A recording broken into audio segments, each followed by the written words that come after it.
37 years ago, evil stepped into my life, said Jane Boroski, the lone survivor of a spree that claimed the lives of at least 7 women over a 10-year span. Between 1978 and 1988, the Connecticut River Valley, which straddles the borders of New Hampshire and Vermont, became the hunting ground for an unknown predator. The women he targeted were alone. Some were hitchhiking. One was making a phone call. Another was in her own home in broad daylight. The common thread: all were stabbed repeatedly and left to die in remote wooded areas or off empty roads. For years, the case faded in and out of the public eye. Police followed leads, families mourned in silence, and locals locked their doors tighter. But there was no name, no face, no arrest. Just a pattern of violence and a growing fear that someone had gotten away with it. Then, in 1988, one woman lived. That changed everything. Welcome to Bad Things. Join us as we walk through the real timeline of the Connecticut River Valley killings, examine the competing theories that have kept the case alive for decades, and ask the question, what most likely happened? Let's begin at the beginning. On October 24, 1978, 27-year-old Catherine Kathy Milliken finished her shift at the local VA hospital and drove to a bird sanctuary in New London, New Hampshire. She often visited the area alone to photograph wildlife. The next evening, her body was found just off Route 11, stabbed multiple times and partially concealed by the brush. There was no obvious suspect, no known motive, and no answers. Just a woman brutally attacked in a place she thought was safe. 3 years passed without any similar cases. Then, in August 1981, construction workers in Unity, New Hampshire, discovered human remains in a wooded area. Dental records identified the victim as Mary Elizabeth Critchley, a 37-year-old graduate student from Massachusetts who had vanished while hitchhiking near Framingham on July 25th. Her body was too decomposed to confirm a cause of death, but the circumstances raised concern. A woman disappears while hitchhiking and turns up dead in rural New Hampshire. It was a troubling echo of Milliken's case. Police didn't draw a direct connection, but the similarities didn't go unnoticed. By 1984, disappearances were becoming more frequent. On May 30th, Bernice Courtemanche, a 17-year-old nurse's aide, vanished while hitchhiking from West Claremont to visit her boyfriend in Newport. 2 months later, on July 22nd, Ellen Ruth Freed, a 26-year-old supervising nurse, was last heard from around 2 a.m. as she used a payphone outside a closed convenience store in Claremont. During that call, she mentioned that a car had passed by multiple times. The next morning, she didn't report to work. 2 women, both young, both alone, vanished within a 10-mile radius. More than a year later, some of the worst fears were confirmed. On September 19, 1985, skeletal remains found near the Sugar River in Newport were identified as Ellen Freed. Due to decomposition, the exact cause of death was undetermined, though investigators suspected she had been assaulted before being killed. Meanwhile, Courtemanche remained missing. Law enforcement began to consider the possibility of a serial offender. In the spring of 1986, that suspicion hardened into fear. On April 15th, Linda Moore, 36, was discovered murdered inside her home in Saxtons River, Vermont. She had been stabbed more than 20 times in a brutal, frenzied attack that appeared to have no clear motive. Nothing was stolen. No one had heard a struggle. Her husband, at work during the day, returned to a crime scene that shocked the small town. The idea that someone had entered her home in daylight and killed her without warning made the danger feel closer than ever. Just 4 days later, Bernice Courtemanche's remains were discovered off Cat Hole Road, a remote route near Newport. Even after a year exposed to the elements, her injuries told a clear story. She had been stabbed to death. And then, 6 days after that, the pattern continued. On April 25th, a fisherman came upon the body of Eva Morse, 27, who had disappeared 10 months earlier after hitchhiking along Route 12. Like the others, she had been stabbed. Her remains were found in West Unity, a familiar location by now. 3 women, all discovered within 10 days. All had disappeared from the same region. All were murdered in the same brutal fashion. Though the killings had occurred over months and years, their discoveries clustered together, drawing national media attention. The area was dubbed the hunting ground of the Connecticut River Valley Killer. Then another shift. On January 10, 1987, Barbara Agnew, a 38-year-old nurse, failed to return home after a day of skiing with friends. Her green BMW was found the next morning at a highway rest stop near White River Junction, Vermont. The driver's door was open. Blood was visible on the steering wheel. Snow had fallen overnight, erasing tracks. For weeks, search teams combed the woods nearby. Nothing. It wasn't until March 28 that a hiker found her body under an apple tree near Hartland, Vermont, about 12 miles from the rest stop. She was still wearing her ski clothes. She had been stabbed. Her decision to pull off the highway so close to home during a snowstorm puzzled investigators. The location of the body, remote and secluded, matched the pattern. The final known attack came on August 6, 1988. Jane Boroski, 22 and 7 months pregnant, stopped at a closed convenience store in West Swansea, New Hampshire, to buy a soda from a vending machine. It was after midnight. As she sat in her car, a man pulled up beside her.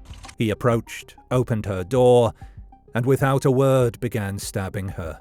27 times.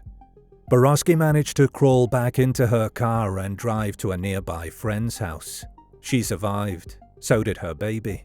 Her account gave police something they'd never had. A description of the attacker. A tan Jeep Wagoneer. A sketch of the man's face. A first-hand narrative of the killer's behavior. After that night, the murders stopped.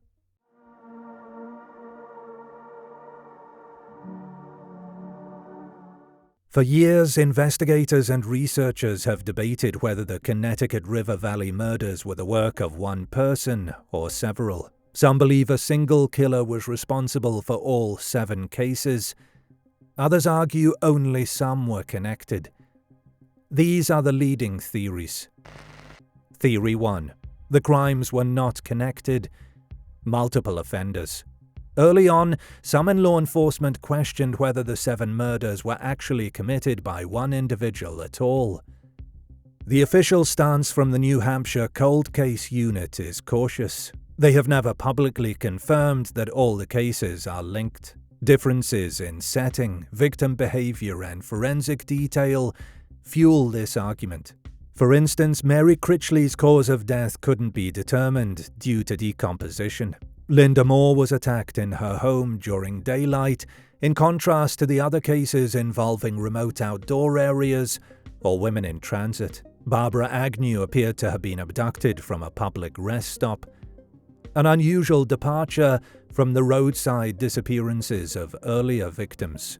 One former investigator summed it up this way. There's a strong temptation to connect dots, especially when cases are geographically close. But proximity doesn't always mean common authorship. Critics of this theory argue that the consistent weapon, a knife, the overkill nature of the wounds, and the tight clustering of victims over a 10-year span make coincidence highly unlikely. Still, without a single piece of conclusive evidence tying all the murders together, this theory continues to be quietly considered behind the scenes. Theory 2. The Westover Confession, a group of killers. In 1997, Gary Westover, a disabled man from New Hampshire, reportedly made a deathbed confession that would send ripples through the cold case community. According to his family, Westover claimed that in the late 1980s, 3 men, all friends of his, picked him up, loaded his wheelchair into a van, and took him along for what he called a thrill kill. They allegedly abducted a woman, murdered her, and left her body in the woods. The woman in question was never named, but many believe Westover was describing the 1987 murder of Barbara Agnew. His account raises the possibility that at least one of the Connecticut River Valley killings, if not more, involved multiple perpetrators. According to his uncle, a former sheriff's deputy, Westover provided the names of the men involved before his death. These names were passed to police. However, no arrests were ever made, and no public confirmation followed. Criminal profiler John Philpin, who worked on several of the cases, expressed frustration that the confession wasn't pursued more aggressively. At that point in his life, Gary had nothing to gain by lying. If he was telling the truth, we missed an opportunity. Some believe the group could have used Westover himself to lure victims, particularly Barbara, a nurse known for helping others. It's possible she pulled over at the rest stop after seeing what she believed was a disabled man in need. Yet this theory raises logistical and psychological questions. Serial murders are overwhelmingly committed by individuals, not groups. A team of men committing multiple murders over years without slipping up or attracting serious suspicion would be rare. And Westover's inability to name the victim he allegedly witnessed being killed complicates verification. The theory is difficult to dismiss entirely, but difficult to confirm in any meaningful way. Theory 3. The Newport local, Jeffrey Champagne. In May 2024, a surprising new development brought attention back to a man many in the town of Newport, New Hampshire, had long quietly speculated about. Jeffrey "Jeff" Champagne. A lifelong local with a reputation for eccentric behavior, Champagne had been loosely connected to the case of Ellen Freed as far back as the 1980s. He lived near where she was last seen and was reportedly questioned early in the investigation. Then, nearly 40 years later, police returned. Armed with a search warrant, investigators from multiple agencies converged on Champagne's property, removing potential evidence and interviewing him again. While no charges have been filed and no formal suspect has been named, the search suggests renewed interest, possibly based on new forensic technology or long-dormant leads. When asked by reporters whether he had any connection to the murders, Champagne replied, "Why would I murder a woman? No, wrong outfit." He denied involvement, but offered few coherent explanations. Supporters of this theory point to Champagne's proximity to several key locations, his unusual behavior, and the persistent, if vague, town rumors that have followed him for decades. Critics note that no physical evidence has tied him to any crime, and some argue that eccentricity isn't evidence. For now, the Champagne theory remains speculative, though active. I'll watch this space scenario that may evolve depending on what, if anything, investigators found during the 2024 search. Theory 4. The Drifter Veteran, Michael Nicholaou. Perhaps the most thoroughly investigated suspect emerged from outside law enforcement. In the early 2000s, private investigator Lynn Marie Carty was hired to look into the 1988 disappearance of Aileen Nicholaou, who vanished from Holyoke, Massachusetts. Her husband, Michael Nicholaou, a Vietnam veteran and former helicopter pilot, was the prime suspect. He had fled with their children and never reported her missing. As Carty dug into his background, a pattern emerged. Nicholaou had spent time in the Connecticut River Valley during the exact years the murders occurred. He had relatives in the area, and records placed him in New Hampshire and Vermont at key times. Then came a breakthrough. When survivor Jane Boroski was shown a photo of Nicholaou, she immediately recognized him as her attacker. She had never seen him before, only during the night she was stabbed 27 times and left for dead. Nicholaou had the background of a potential offender, military experience, a record of domestic violence, and eventual escalation to murder. In 2005, he shot and killed his second wife and stepdaughter in Florida before ending his own life. At the time of his death, investigators were already looking into his possible link to the Valley murders. However, skeptics remain. No physical evidence has publicly tied him to the crimes. It's unclear if DNA was ever collected or matched. Some argue that Boroski's identification, while powerful, came years after the fact. Others point out that Nicholaou's connection to every single victim requires inference, not hard proof. Still, he remains one of the only named individuals whom law enforcement has publicly confirmed as being under investigation for the killings.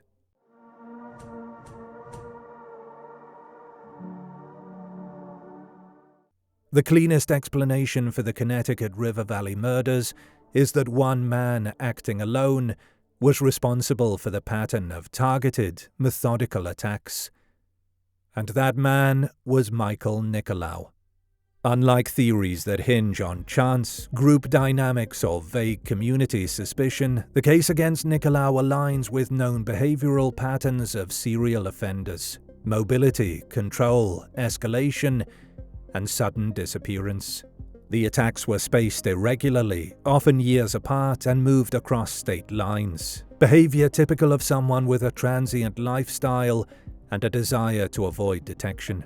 Nicholaou, a combat veteran and deeply unstable individual, had both the geographic presence and the psychological profile to commit these crimes. The most persuasive piece of evidence remains Jane Boroski's identification. Unlike rumors or second-hand stories, her testimony comes directly from the only person who ever fought the killer and lived. She had no prior knowledge of Nicholaou. Her recognition came from a single, unforgettable encounter. As investigator Lynn Marie Carty said, when Jane saw his picture, her face changed. She didn't hesitate. She said, "That's him."